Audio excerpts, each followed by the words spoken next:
Magandang araw!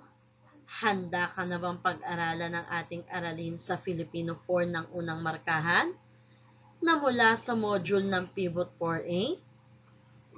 Tara, pag-aaralan natin ngayon ang pagsulat ng kwento.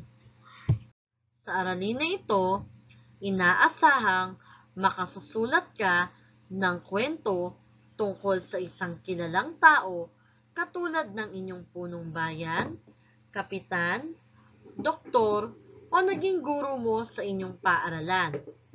May alam ka bang kwento tungkol sa mga taong kilala sa inyong pamayanan o barangay? Sino ito?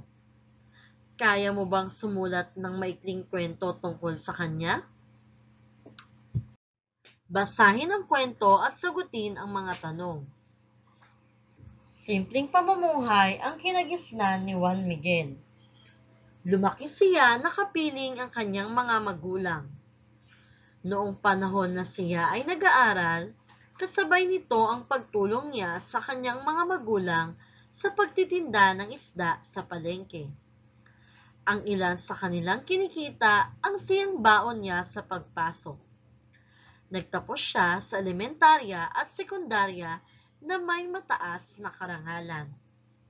Ito ang naging puhunan niya upang maging scholar ng bayan. Natapos niya ang kursong Political Science. Sa kasalukuyan, siya ay isa ng mahusay na alkalde ng kanilang bayan. Gawain sa pagkatuto bilang isa. Batay sa nabasa mong kwento, kaya mo bang sagutin ang mga sumusunod na tanong? Una, ano ang inilalahad ng kwento? Pangalawa, sino ang itinampok sa kwento? Pangatlo, saan naganap ang kwento? At pang-apat, paano siya nakapag-aral sa kolehiyo? Gawain sa pagkatuto bilang 2. Sumulat ka ng kwento tungkol sa iyong nanay o tatay. Isalaysay ang magandang katangian ng nanay at tatay mo. Gawain sa pagkatuto bilang 3.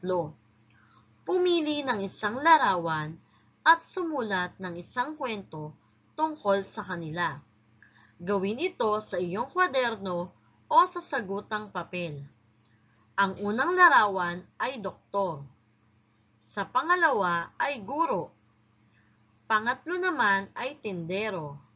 At ang pang-apat ay nurse. Isa lamang ang pipiliin mo at gagawa ka o susulat ng kwento tungkol sa iyong napiling larawan. Maraming salamat at nakinig ka na naman sa aralin natin sa araw na ito. Maaari mo bang i-like, i-share at i-subscribe ang channel na ito